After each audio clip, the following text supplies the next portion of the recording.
Hermanos, qué placer verles a todos los que están conectados por las diferentes redes sociales que hoy día hacen posible que podamos juntos disfrutar la comunión, al menos a la distancia vernos. De gracias a Dios por cada uno de ustedes, cómo el Señor les ha fortalecido, les ha animado y cómo estamos tan pendientes de la realidad de nuestro país que podemos estar orando por ellas cada día. Cada día estamos orando no solo en las casas, sino también en comunidad. Y estamos reflexionando en la palabra del Señor en este tiempo de pandemia, en Evangelio y Cambio. ¿Qué queremos decir con esto? Cuando hablamos de Evangelio, hablamos acerca de la infinita gracia de Dios, la infinita gracia que nos alcanzó y que hizo posible una tan grande salvación para nosotros en Cristo Jesús, nuestro Dios, Padre Celestial, que desde antes de la fundación del mundo ya había preparado este plan de salvación y que nos rescató, nos salvó, hizo todo lo que era necesario para nuestra gran obra redentora que requeríamos. Pero no solo eso, sino que también nos capacita, nos prepara en nuestros corazones para que podamos amarle. Él dice que ha derramado su amor en nuestros corazones, con el fin y el propósito de darnos por medio del poder del Espíritu Santo la posibilidad de amarle y de que podamos servirle. Y por lo tanto esto provoca un cambio en nuestras vidas. Dios nos llamó no solo para salvarnos, sino también para cambiarnos. El Evangelio, como hemos dicho una y otra vez, no solo nos salva, sino también nos cambia. Y estamos viendo qué significa este cambio para nosotros. Estamos conociendo, recordando también. Hoy día será un sermón donde recordaremos lo que significa tener una vida santa, lo que significa estar cerca de nuestro Dios, ahora por medio de Cristo. Así que alabamos a Dios por esta gran oportunidad que nos concede de meditar en su palabra nuevamente este domingo. Vivan en santidad o viviendo la santidad que Dios nos ha regalado, parte 1. Este sermón y otros dos más estarán hablando de lo que significa de manera práctica, basado en Efesios 4, principalmente lo que significa que seamos santos. ¿Qué significa vivir este mandamiento? Sean santos porque yo soy santo. Y lo primero que debemos hacer es recordar o no olvidar que esta vida de obediencia no descansa en un temor. El error que podemos cometer es pensar que debemos obedecer a Dios por temor, por terror, por miedo de que Él nos castigue o nos mande al infierno, o que está ahí con una mano, con un palo para golpearnos si es que nosotros no nos portamos bien, así que más vale que obedezcamos a Dios. No, no tiene que ver con eso, no tiene que ver con un legalismo, tiene que ver con el Evangelio. El Evangelio que te salva también te cambia. El Evangelio que te hace disfrutar del amor de Dios, que hace que tu corazón se llene del amor de Dios, provoque en ti, provoque en mí el deseo profundo por amor y por gratitud de querer vivir vidas para Dios. Entonces la santidad, ser santo no tiene que ver con un legalismo, no tiene que ver con una obediencia llena de temor, de miedo, a eso me refiero, tenemos que tener temor de Dios, pero no miedo, sino más bien una obediencia que surge de un corazón agradecido, de un corazón que busca a Dios. Así que no debemos olvidar esto, el error de obedecer a Dios por temor y no por amor. No olvidemos esto, no solo en este sermón, sino en los próximos sermones donde estaremos hablando acerca de cómo debemos vivir. Cuando hablamos de esto, caemos en estos errores normalmente, olvidando el Evangelio. El Evangelio es lo que nos sostiene. Así que vamos a orar y vamos a pedirle al Señor que Él nos sostenga en esta hora. Le voy a pedir a nuestra querida hermana Nadia que pueda orar para que Dios prepare nuestros corazones y que podamos así ser edificados por su palabra. Oremos. Padre, te damos tantas gracias por el privilegio de escuchar tu palabra, Señor, de escuchar lo que nos quieres decir el día de hoy. Te pido que prepares nuestros corazones, Señor, que tú los hagas blandos y humildes, enseñables a tu palabra, Señor, y que podamos aplicar lo que hoy aquí vamos a aprender, podamos aplicarlo a lo largo de nuestra vida, Señor. Sé tú provocando cambios profundos en nuestro corazón a través de tu Espíritu Santo, Señor. Te ruego también que ores a través de lo que el pastor César nos va a decir, que tú le des palabra sabia, apegada a tu palabra, Señor, y así también él pueda llevar esto a la práctica. Te lo rogamos en el nombre de Jesús. Amén. Gracias, Nadia, por esta oración que prepara nuestros corazones para que podamos recibir su palabra. Efesios 4, 25 al capítulo 5, versículo 2. En estos versículos Pablo enumera 6 ejemplos de cómo se expresa la santidad, de cómo se vive esta santidad, todas ellas en el contexto de las relaciones, en el contexto de la vida comunitaria, tanto dentro de la iglesia como fuera de ella, una vida comunitaria, familia, amigos, compañeros de trabajo y por supuesto en la comunidad de los santos de la iglesia del Señor. La primera de ellas tiene que ver con no a la mentira, sí a la verdad. No a la ira, sí a la mansedumbre. La tercera, no al robo, sí a la generosidad. La cuarta, no a las malas palabras, sí a la edificación. La quinta, no al fruto de la carne, sí al fruto del espíritu. Y la última, no al egoísmo, sí al amor sacrificial. Como desde ya podemos ver, la santidad que habla la Biblia no tiene que ver con esta idea mística de que para ser santo debo alejarme de todo lo que es mundano, de todo lo que tiene que ver con este mundo, alejarme de las ciudades, de las comunidades y me voy a ir a un cerro, a una montaña para buscar una espiritualidad, para despojarme de la contaminación de este mundo y para llenarme en una especie de reflexión personal, conectarme con el Dios del cielo y así tener una vida santa apartada. No es lo que la Biblia nos enseña. El concepto de santidad en la Biblia se revela y se expresa en medio de una vida y un mundo que no conoce a Dios. El Dios santo, en la persona de su propio Hijo, el Santo de Israel, él mismo salió de su lugar de gloria en el cielo y vino a este mundo pecador, a este mundo que no le amaba y vivió entre los hombres, y dice Juan que vimos su gloria. Así que el mismo Señor Jesucristo nos enseña lo que significa ser santo como su Padre es santo. Tiene que ver con la vida diaria, no tiene que ver con el contexto de solamente las reuniones dominicales donde expresamos alabanza a Dios y nuestro corazón se eleva en gratitud a Dios. Por cierto lo es, pero es mucho más que eso.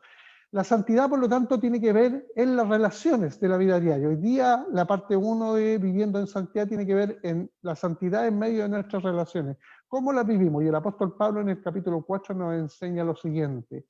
No a la mentira, sí a la verdad. Efesios 4, 25. Por lo tanto, ustedes, lo que ha dicho antes, han recibido el amor de Dios, son la familia de Dios, han sido salvados, son hijos de Dios, por lo tanto, dejando la mentira, hable cada uno a su prójimo con la verdad, porque todos somos miembros de un mismo cuerpo.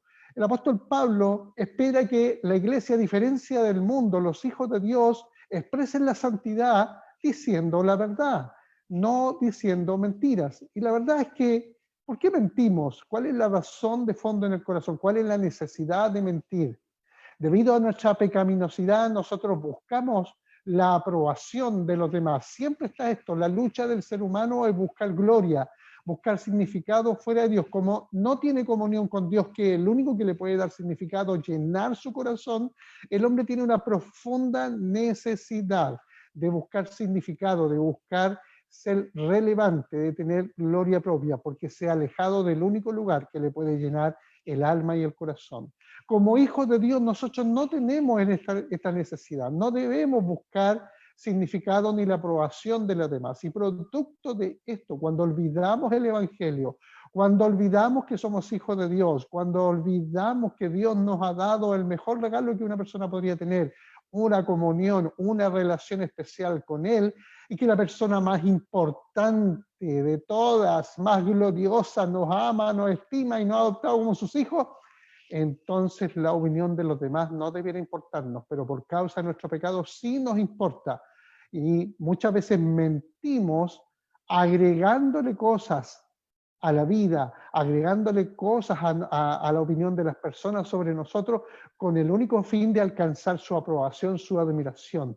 O mentimos para ocultar lo que realmente somos, personas pecadoras que hemos sido redimidas por la gracia de Dios. Entonces, como no queremos exponernos nosotros a esa realidad, mentimos, sea por buscar la aprobación o por ocultar lo malos que a veces somos. Nos cuesta reconocer nuestras faltas, nos cuesta decir realmente soy pecador, realmente me airé, realmente fui envidioso, realmente no queremos reconocer eso, nos cuesta hacer eso.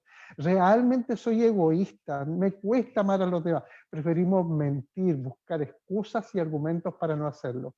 Pero la Biblia nos exhorta, por tanto, ustedes que han sido alcanzados por la gracia de Dios, que el amor de Dios está con ustedes, que la persona más importante del mundo les ama y les aprecia y les ha adoptado como sus hijos, ustedes no tienen necesidad de vivir en la mentira, vivan en la verdad. ¿Y quiénes son? Somos personas pecadoras que por la gracia de Dios hemos sido adoptados como hijos y somos hijos muy amados por nuestro Padre y Él nos cuida. Así que el fondo y muchas otras cosas más que las ampliaremos en las comunidades misionales nos hablan de que no tenemos necesidad de vivir en la mentira, sino hablar la verdad, aunque perdamos, aunque muchas veces signifique reconocer nuestra indignidad delante de los hermanos y delante de los demás, incluso delante de nuestros propios hijos.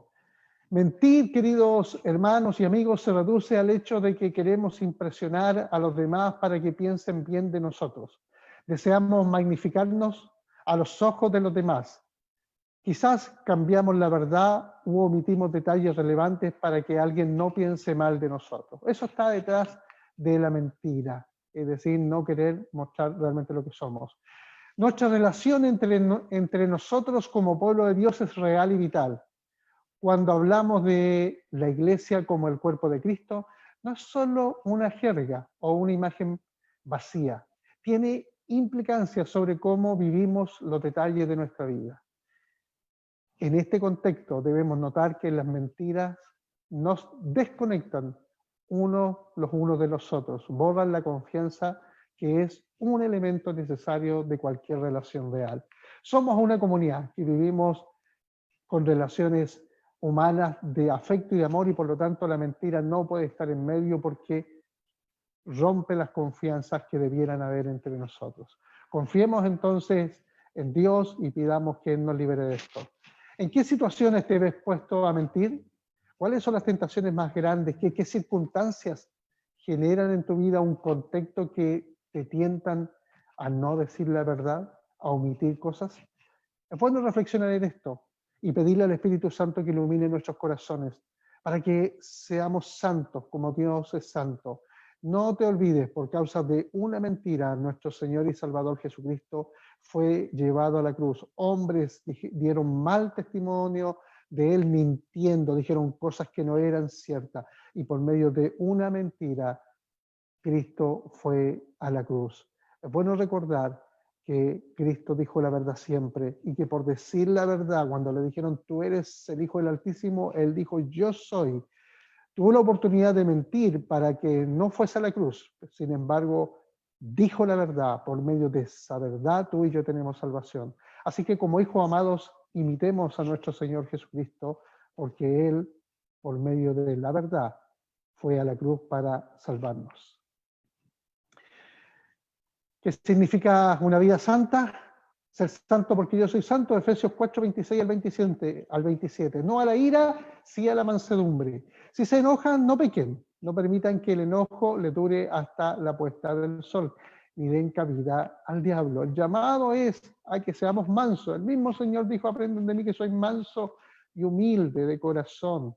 El mismo Señor que podía Él alegar o apelar a su gloria y a su grandeza para no aceptar ningún tipo de humillación, Él nunca, cuando se trató de su propia persona, jamás respondió iracundamente. Solo lo vemos en un gran hecho cuando Él estuvo realmente enojado, cuando limpió el templo y tenía que ver con que el liderazgo religioso de la época le negaba a los gentiles la única posibilidad de tener un encuentro con Dios. Le molestaba cuando los líderes religiosos, cualquier persona le impedía a otro conocer y buscar a Dios. Y ahí él se molestaba, pero cada vez que él fue ofendido, jamás actuó iracundamente. Podemos aprender de nuestro Señor Jesucristo. Si somos hijos de Dios, aprendemos a ser como Jesús y la ira no debiera estar en nuestras vidas. Sabemos muy bien por nuestra propia experiencia que la ira justa muta tan fácil y rápidamente en ira de autojusticia o indignación ardiente. Pongamos un ejemplo. Si veo a un esposo menospreciando a su esposa, podría sentir una ira justa, es decir, ¿cómo es posible que esté haciendo esto? ¿Cómo es posible que al hermano o la hermana la trate así? ¿Cómo es posible que el vecino haga esto? Tenemos inmediatamente una actitud de justicia, que no es malo en sí, pero esta muta a una autojusticia muy rápidamente. Sin embargo, podrías tú o yo pensar, ¿cómo se atrevió a hacer esto? Nunca podría hacerle eso yo a mi esposa o a mi vecino, a mis hijos. Claramente la naturaleza humana dice que sí podríamos. Nuestra naturaleza pecaminosa nos podría llevar a hacer eso. Una visión más sobria de nosotros mismos mostrará que realmente podemos llegar a ser muy malos y pecadores, igual como aquel que estamos juzgando. Nunca somos más propensos a esto que cuando nos pecan a nosotros mismos. Date cuenta, cuando vemos que, no sé, insultan a alguien, tú lo miras desde lejos y juzgas y miras. Pero si te lo hacen a ti, uno reacciona inmediatamente. El Señor Jesucristo nos enseñó a ser distintos, a defender a otros, pero no a defendernos a nosotros, a ser humildes. Por lo tanto, la ira no debiera estar en nuestro camino, en nuestro andar. Que Dios nos dé la gracia para que nosotros podamos aprender a ser como nuestro Señor Jesucristo, quien por su humildad fue a la cruz y dice que enmudeció, como oveja fue al matadero, para no ser defendido allí en ese lugar. Así que tenemos ejemplos. El Señor Jesucristo nos mostró cómo es la vida santa en esta tierra. Dejar la justicia a la ira de Dios. Dios juzgará en esta tierra o algún día al mundo entero, a todos. Nadie se escapará. Tercero, no al robo, sí a la generosidad. Efesios 4:28. El Hijo de Dios, vivir santamente, ser santo como yo soy santo, implica también que debemos de aquí en adelante confiar en la provisión de Dios, que debemos confiar en que Dios nos provee de todo lo que nosotros necesitamos, por lo tanto no necesitamos robar. Puede que necesitamos algunas cosas, pero eso nunca nos debe llevar a robar. Suele pasar mucho, especialmente en nuestro país, hay mucha seguridad en todos lados, mucho control. ¿Por qué? Porque el hombre, si tiene la oportunidad de robar, va a robar lo que no es suyo. Porque no confía en Dios, no confía en la provisión de Dios. No confía en las palabras del Señor en Mateo 5 cuando les dijo a sus discípulos que no se afanen, no se preocupen por el día de mañana. ¿Por qué? Porque Dios cuida de los suyos, así como Dios cuida de la creación, cuida de sus hijos. Así que como hijos de Dios nosotros esperamos la provisión de Dios, no tenemos la necesidad de robar. No debemos desconfiar de Dios. Cuando olvidamos el Evangelio, que somos ricos en Cristo y que Dios nos cuida, cuando olvidamos esas cosas nos vemos tentados a caer en el robo.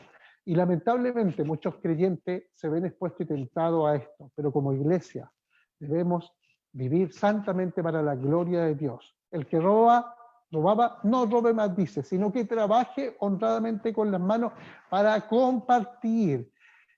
Puede que tú no robes, pero la idea de trabajar honradamente es para compartir, no es solo para buscar nuestros propios beneficios. Así que el llamado de la Biblia es a imitar a Cristo. Dice que siendo rico se hizo pobre para que nosotros seamos enriquecidos.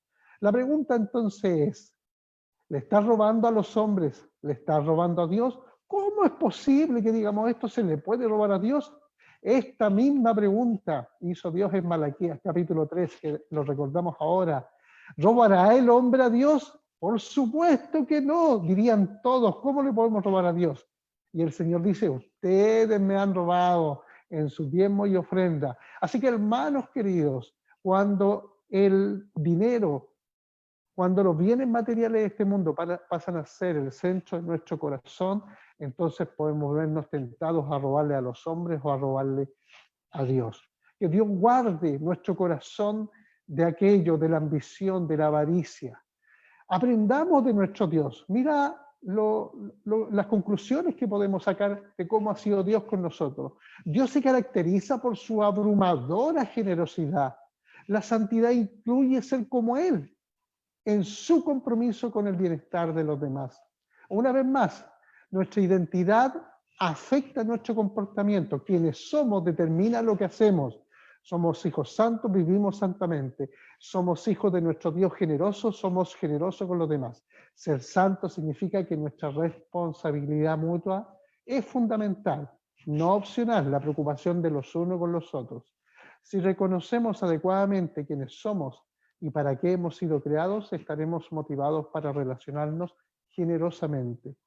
Somos llamados, más que nunca en estos tiempos, a responder al prójimo, a todo el necesitado y también a Dios para compartir con los demás.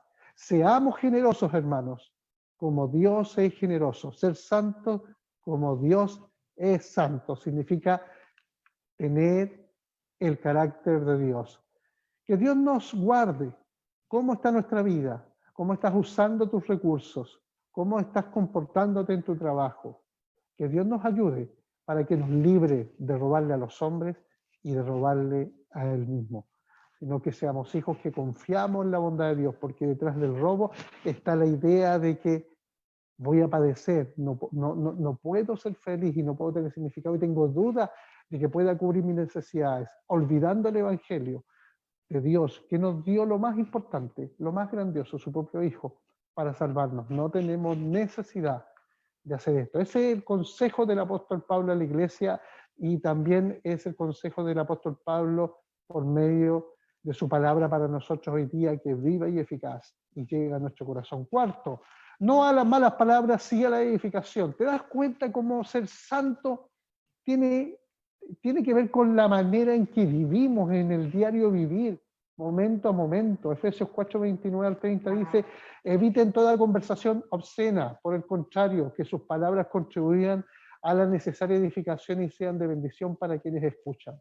No agravien, no entristezcan al Espíritu Santo de Dios, con el cual fueron sellados para el día de la redención.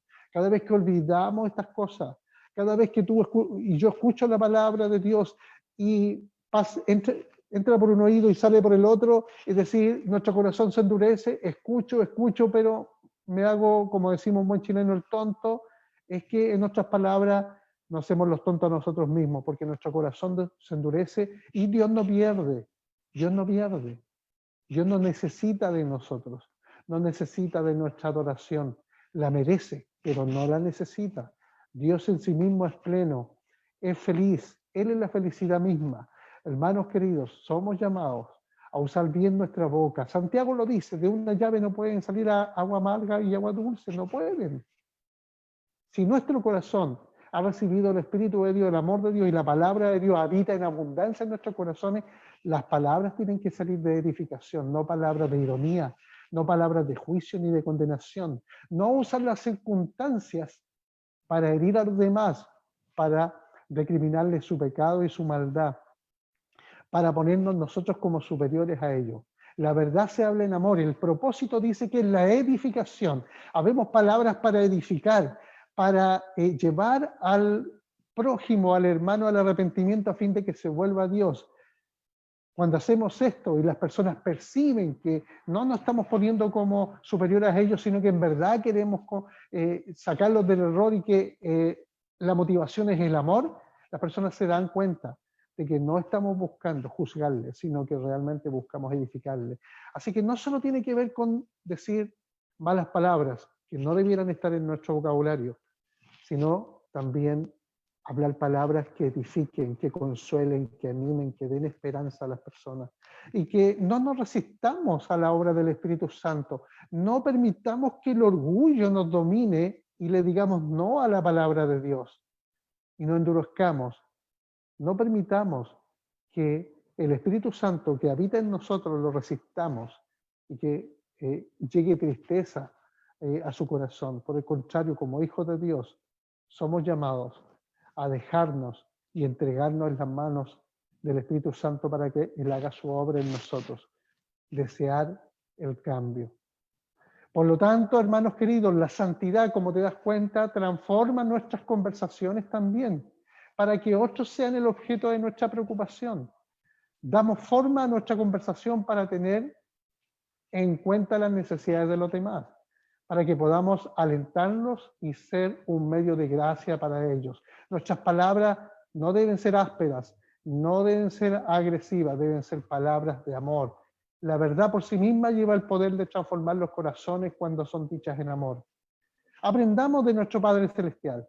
Esto es exactamente lo que Dios nos ha hecho en su palabra. Cuando Dios habla, tiene en mente nuestro bienestar y edificación. Su palabra es para nuestro bien. Una vez más, la santidad es ser como Dios es. Él nos ha dado su palabra para nuestra edificación. Lo mismo deben ser nuestras palabras, las palabras de Dios para edificar a los demás. No malas palabras y no usar la palabra de Dios para condenar a otros y para autojustificarnos nosotros mismos. 5. No al fruto de la carne, sí al fruto del Espíritu. Efesios 4, 31 al 32. Abandonen toda amargura, ira y enojo, gritos y calumnias y toda forma de malicia. Más bien sean bondadosos y compasivos unos con otros y perdónense mutuamente, así como Dios los perdonó a ustedes en Cristo. ¿Te das cuenta que el fundamento de esta vida de santidad descansa en quienes somos y lo que Dios ha hecho por nosotros? Somos hijos de Dios por medio de la obra de Cristo en la cruz. Dice que debemos perdonarnos los unos a los otros, así como Dios nos perdonó en Cristo. Es decir, aprendemos del Evangelio, ¿sí?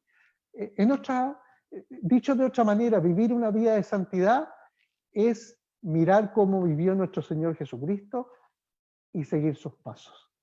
Estar con Él, imitarlo, como vamos a ver la exhortación más adelante. Cuando Pablo entonces llega al clima de su lista, toda esta lista que hemos leído, se vuelve más explícito acerca de nuestra santidad, imitando a Dios. Debemos actuar hacia los demás como Dios ha actuado hacia nosotros. En un sentido, los versículos 31 y 32 presentan un resumen de todo lo que hemos hablado. Aquí tenemos una lista de aspectos negativos, las cosas que debemos abandonar.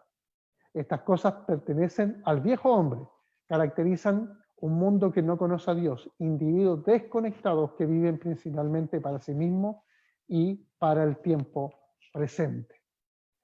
Pero en esta nueva humanidad vamos a abandonar lo viejo y a ponernos lo nuevo en todo momento, día tras día. Nuestra santidad no es un evento dominical, es un proceso de santificación. Pablo nos muestra la forma de esa nueva vida: amabilidad, ternura y perdón. Estas son las virtudes que distinguirán al pueblo de Dios, porque estas son las virtudes de nuestro Dios y Padre. Sean santos como Él es santo. Aprendemos a ser como Él es. Cuando nuestro mundo está dividido por la amargura y la venganza, la desazón, la decepción, una comunidad de ternura y perdón será un atractivo rayo de santidad.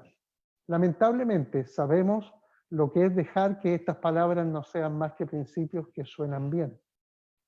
Si nuestra comunidad, nuestra iglesia cristiana, se desgarra por el conflicto, está muy lejos de mostrar al mundo su nueva identidad en Cristo. Que Dios nos ayude para que seamos una comunidad de amor, de perdón, de compasión, de verdad, de buen trato, alejada del conflicto, a fin de que el mundo, cuando vea la comunidad, vea nuestra vida, sea atraída por esta y por sus virtudes, porque es una comunidad santa, porque imita a Dios en todo. Por último, no al egoísmo, sí al amor sacrificial. Efesios 5, 1 y 2. Por tanto, dice, conclusión, en resumen, imiten a Dios como hijos muy amados y lleven una vida de amor así como Cristo nos amó y se entregó por nosotros como ofrenda y sacrificio fragante para Dios. El llamado, hermanos, como conclusión, por lo tanto, debido a todo lo que le he dicho, en otras palabras dice, ser santo significa imitar a Dios, porque Dios es santo. Es imitar el amor del Hijo, que se entregó a sí mismo por nosotros para nuestra salvación.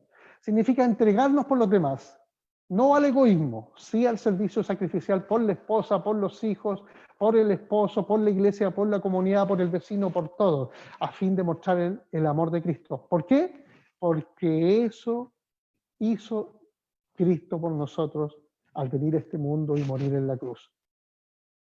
Imitar a Dios, imitar a Cristo, es la meta, es el propósito para nosotros, para la iglesia en este mundo. Y es eso lo que significa ser santo en todas nuestras relaciones. Si te das cuenta, todo lo que hemos visto tiene que ver con relaciones con personas, cómo nos desenvolvemos o tratamos a los demás.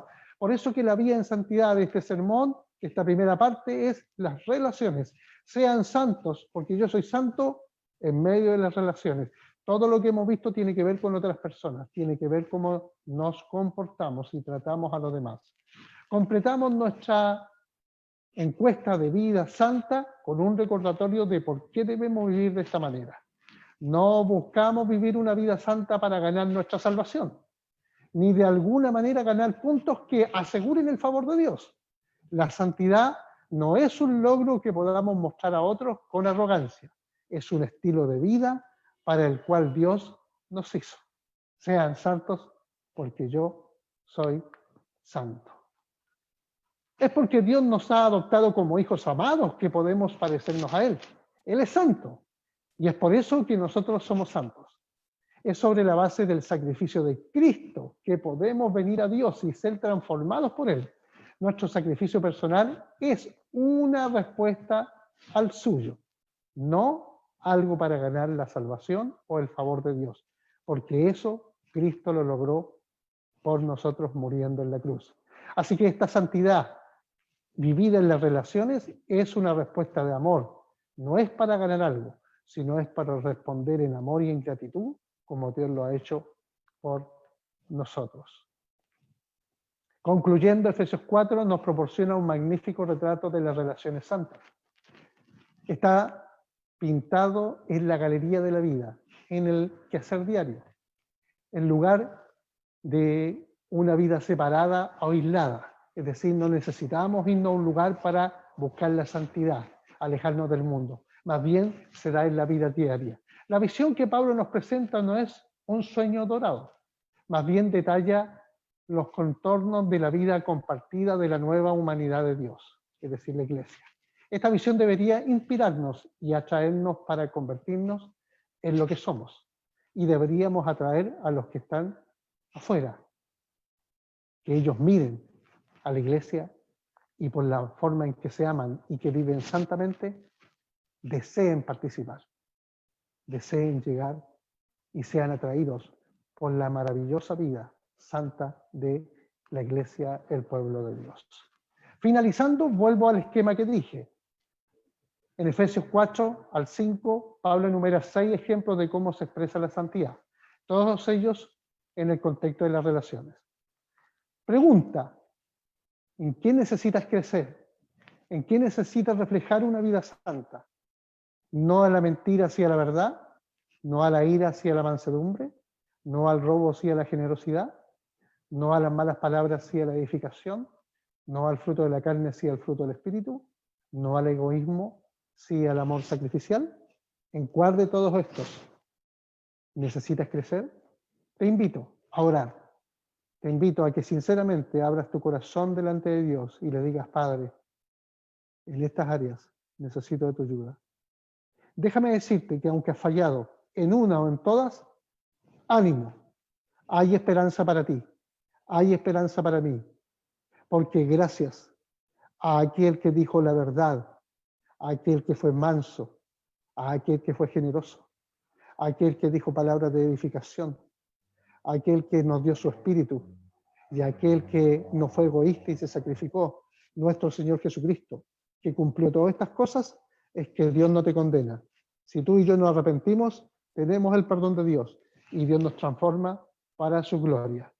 Volvámonos a Dios en arrepentimiento, confiando en aquel que hizo todo esto perfectamente y asegurar nuestra salvación. Pidamos perdón, pidamos ayuda y de aquí en adelante Por la gracia de Dios, en el poder del Espíritu Santo, vivamos santamente en todas nuestras relaciones. Oremos.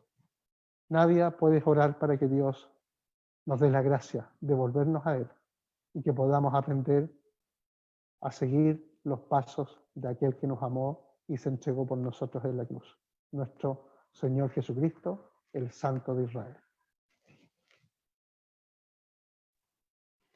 Señor, te damos gracias por tu palabra, Señor, que es viva, es práctica, Señor. Y en más de un área sabemos que hemos fallado, que te entristecemos, Señor, y te pedimos perdón por eso. Sabemos que el arrepentimiento es concedido por ti y te rogamos que sea un constante en esta vida donde somos llamados a la santidad. Te pedimos que recordemos constantemente nuestra identidad en ti, ser santos porque tú eres santo y podemos cambiar, podemos ser transformados gracias a tu Espíritu Santo que vive en nuestros corazones, Señor. Ayúdanos a no olvidarlo, ayúdanos a recordar tu Evangelio, a recordar lo que Cristo hizo por nosotros y la motivación para esta transformación sea el amor que te tenemos, Señor.